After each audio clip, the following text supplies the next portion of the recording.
All right, we are recording. Well, do y'all see my full screen now?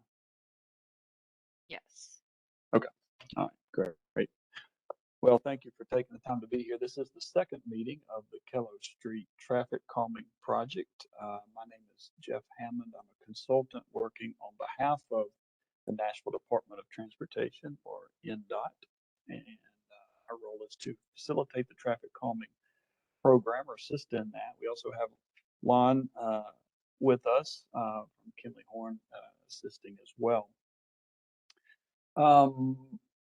Three major things I'm going to cover this evening. One is kind of a review of the program itself and how Kellow got introduced or inducted into the program. The second part is we will revisit the actual plan for the street and kind of refresh everyone on that.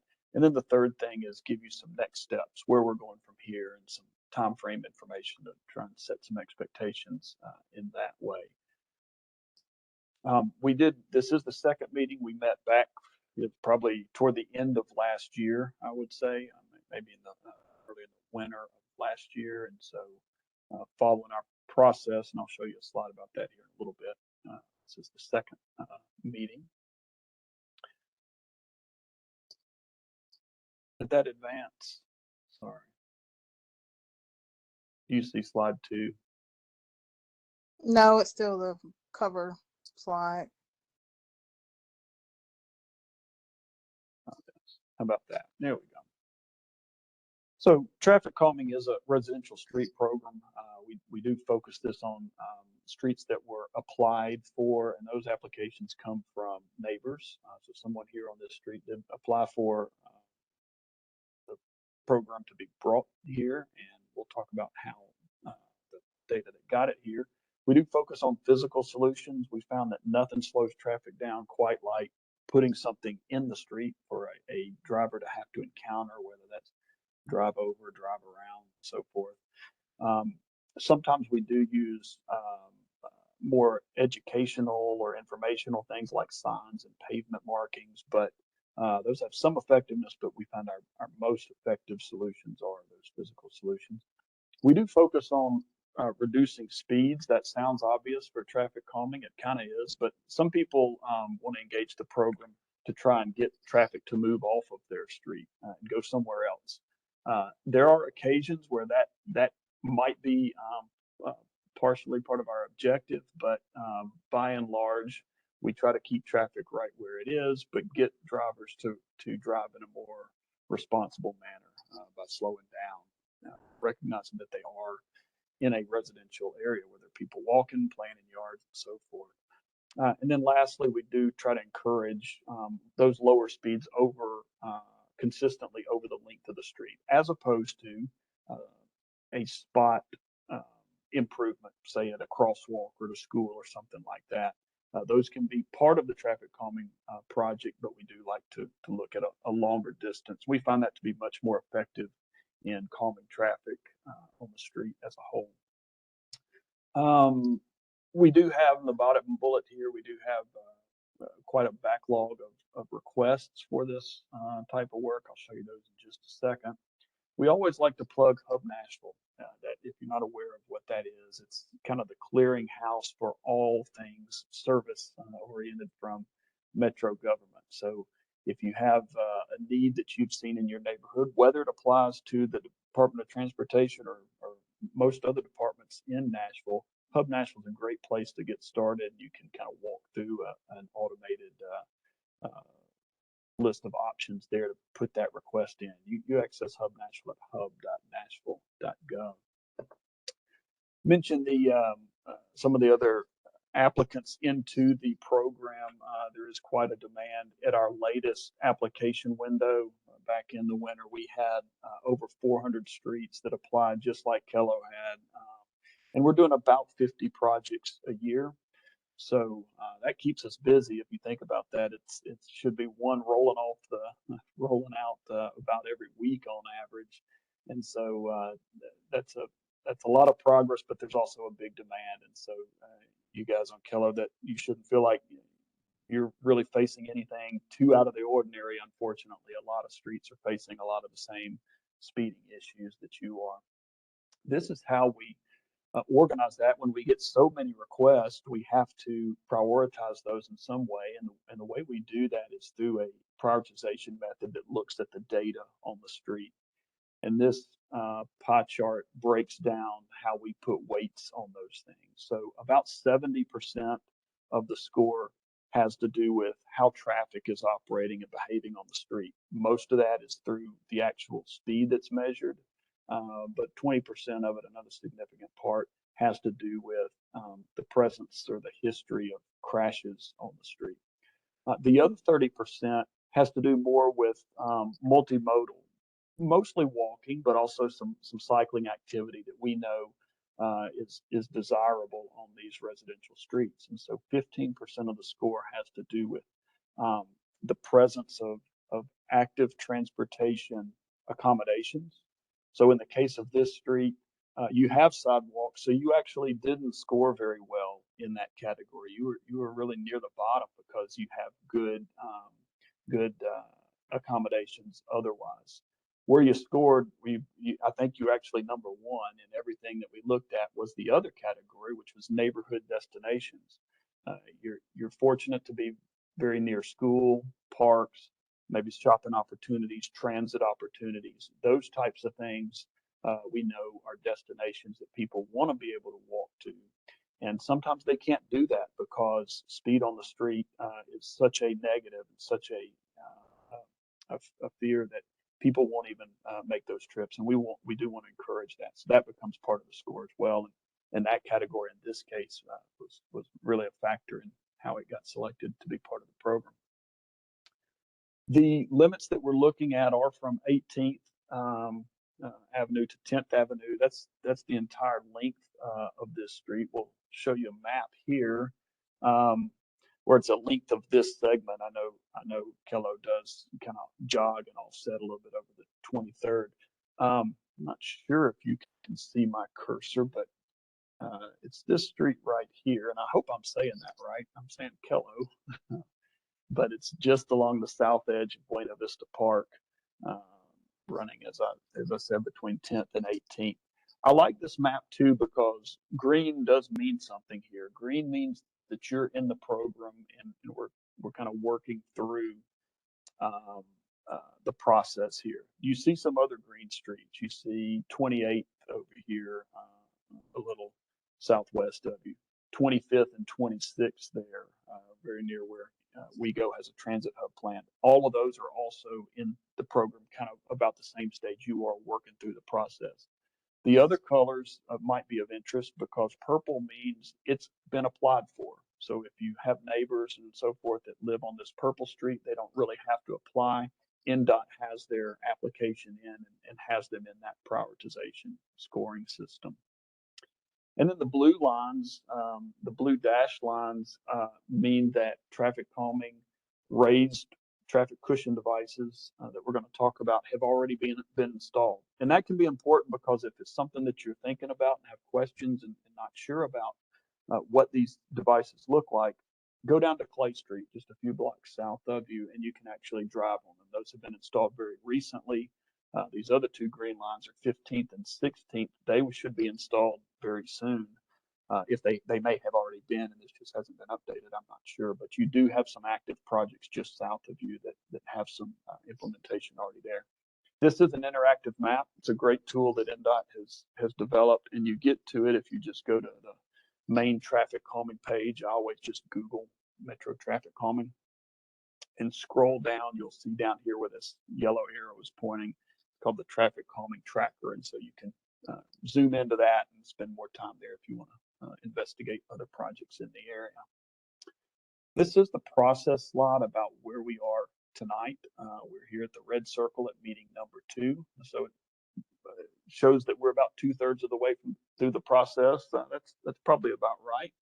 And we still got a little more work to do, but we're making good progress here. So before I show you the plan, I do want to define for you what some of the features of the plan are, so you'll know when we talk about speed cushions, what those are. Speed cushions are really the bread and butter of this program. When people think about the traffic calming program, they're probably thinking about speed cushions. We in Nashville now have a pretty robust experience with these. We're using the same product on every project. That is, it's made by the same manufacturer to the same specifications. It looks the same. It feels the same when you ride them. So our experience has really grown over the past 3 or 4 years as we've been implementing these all across the county. We've gotten very comfortable with how they wear, how they perform, and so forth. This is our standard speed cushion. They're applied in these two little separate cushion type of a configuration. And you see the picture on the left there shows you the height. They're only about 3 inches tall, but they're pretty effective in slowing traffic down. And they're about 6 feet wide, and then they come in variable lengths. The shorter the speed cushion, the more aggressive it is, and we typically see a slower speed because of that. We really reserve those for some of the most urban settings where we're really trying to get in that 10 to 15 mile an hour range. Our default now has gone to a 10.5-foot speed cushion. That's the picture on the left. You might can see that it's got a little extra section built into it. That longer length just provides a little bit more of a comfortable ride and doesn't quite give you that such an abrupt feeling that you get when you go over the 7-foot cushion. So we've gone more to a default on that. It still brings speeds down to right where we're have our speed limits posted at 25. If we put more, we can get a little bit slower speed. If we spread them out a little further, we might raise that just a little bit. So we're always looking for the right balance about what fits the neighborhood in terms of speed versus comfort and accessibility. Like most neighborhoods, we feel like a 10.5-foot cushion here is going to give us our best result. Speeds were not that high to begin with. I think y'all were already at 32, which looking at the world of speed of traffic calming projects, that's on the lower end, which is a good thing. But we think just with the addition of a couple of sets of these, we're going to get a really good result for a little bit slower speed here on the street. The gaps, you may be wondering why those are there. The main reason is because of what you see here. It does allow for a slightly better accommodation of a larger wheelbase vehicle. And so the ones that are important to us are fire trucks, ambulances, and those kind of emergency responders. We don't want to slow them down too much, getting to where they need to go and the important work that they have to do. So that's the main reason why we use these on almost every project in the county. I'm going to show you some kind of technical looking drawings here, and these are actually the design plans for the project. These will be posted after tonight's meeting at the NDOT webpage at Nashville.gov. And that'll give you an opportunity to go in, click on these. You can zoom in, you can pan around, and you can spend as much time as you want to with these plans. This first sheet is just kind of an overview. And so you see there in purple the limits of our project. And you also see the two little symbols for speed cushions. This project is a fairly short one by our standards. It's a little less than 1,700 feet long. And there's also one intersection at 14th that already has a stop sign. And so, and there's also, I guess, one other thing is there's a pretty good hill just a little bit west of the ball fields there.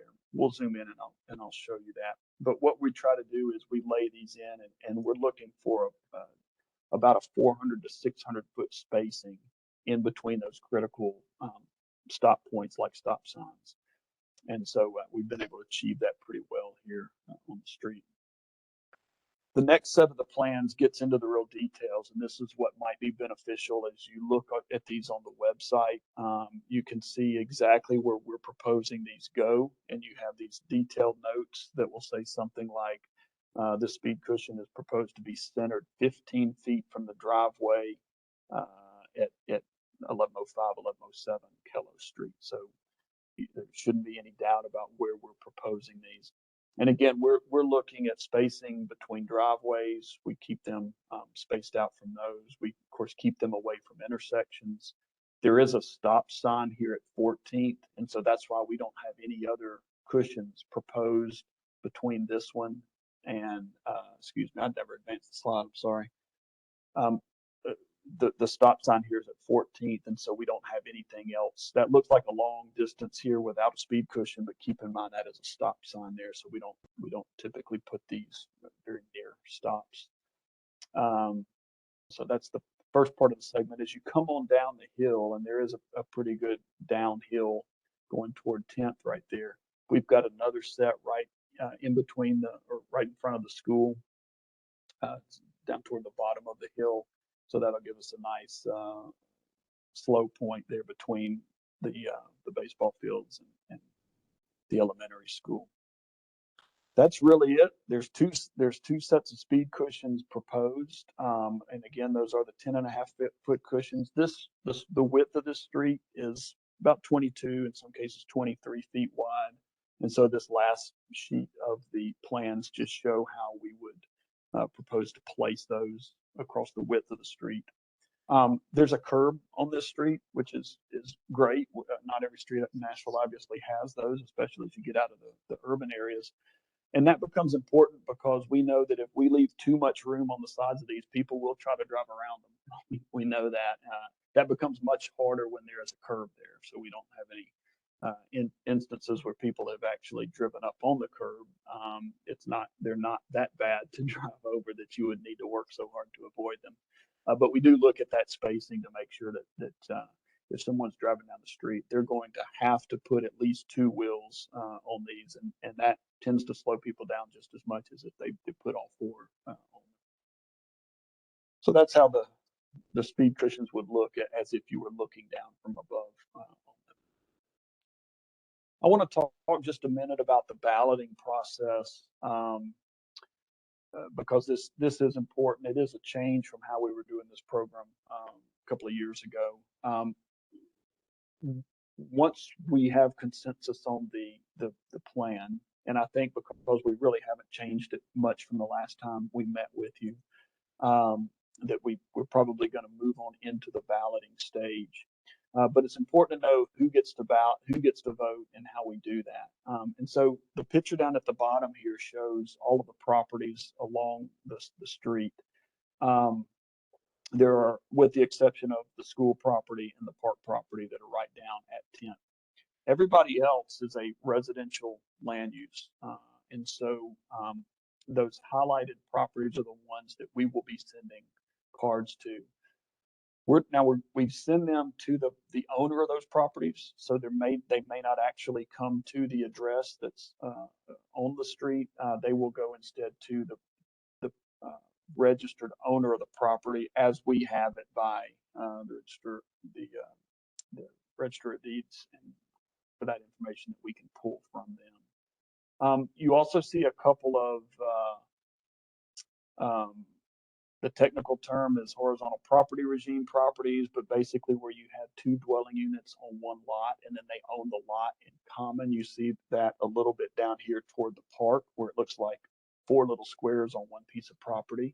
That is four dwelling units on those pieces of property. All four of those will be balloted.